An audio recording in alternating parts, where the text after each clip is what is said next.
Recently, the singer Davido was on a podcast in the United States, a global podcast, and he made a comment about Nigeria's economy being in shambles. And that comment has drawn a lot of reactions and responses. And one of the things that a few people are using to justify the comment is the value of the Naira. And a lot of people don't understand the economics behind it. I'm going to try to explain it to you. When you use the value of the Naira from the 80s under President Shagari, through the 90s under Abacha, and then to President Obasanjo, all the way to General Muhammadu Buhari, you're not doing the right thing, because the value of the Naira then wasn't the accurate value. The Naira was pegged. And because it was pegged, the Naira was being defended monthly. We started in the 80s with about $200 million monthly, and then it grew to an astronomical amount under General Buhari of about $1.5 billion every month.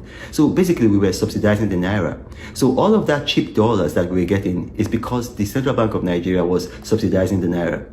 And we weren't using that money to, just imagine if we were using $1.5 billion to provide infrastructure, to build roads, to build energy plants, to build hospitals, to build schools. Imagine where Nigeria would be now. And what were we using that money for? And please, you can fact check me. We're using that money to buy $75 million worth of French champagne, 25 million pounds of Scotch whiskey.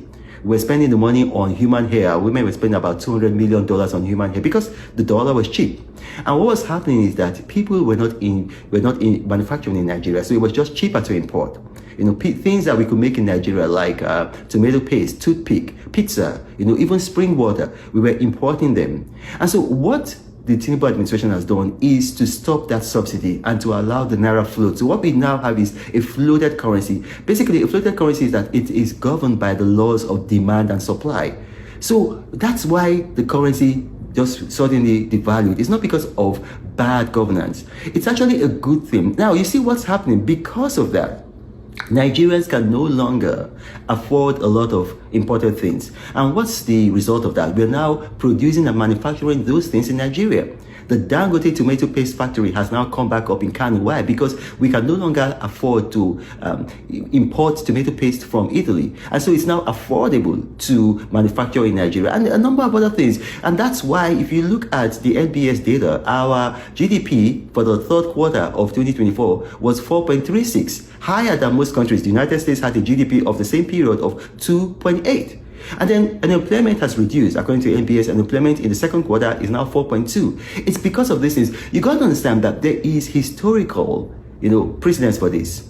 During the Civil War, we were not importing again because a lot of people, there was just people who were importing largely in Lagos and in the coastal areas. They went back to Biafra. And so importation just crashed. And because importation crashed, what happened is that we saw people now manufacturing in the Lagos axis of Ikeja, Ijora, and we saw that in 1971, our GDP grew by 25.01, 1970 by 24%, but 1969, it grew by 24%. That was the highest GDP growth rate that Nigeria has ever had, and you can cross-check me. So our economy is in good hands. I know that, yes, you want to see cheap things. You want to see the Naira regain its value. If you want to do that, then you got to be like me. You've got to dress in made in Nigeria attire, made in Nigeria fabric. You got to buy made in Nigeria products. As I go out, yes, I live abroad, but everything I wear when I go out, and you guys see the proof, is made in Nigeria. Not only that, you got to invest in Nigeria. You got to send money back to Nigeria. And now, for those of us in the diaspora, it's now very, positive for us, because with the value of the Naira now, it pays for us to send our foreign currency to Nigeria. And we're seeing that. You see, we see that non-oil exports in Nigeria, for the first time since, I think, since about the 80s, but it's only happened 3 times in Nigeria. We now have non-oil exports now topping oil exports. Why? Because manufacturing is up. Because it's profitable to manufacture in Nigeria. I think just 2 days ago, JS, they are the biggest meat processor in the whole world. They're investing $2.5 billion in Nigeria. That's it. So whenever you have a global opportunity to speak about Nigeria, don't say negative things about Nigeria. First of all, our economy is not in shambles, but just even for the sake of argument, assuming it is true, it is not you that will be telling people that our economy is in shambles, be projecting Nigeria. No. You see, effective rebranding of a country happens when positive things about the country are projected. My name is Reno Omokri. Thank you for watching.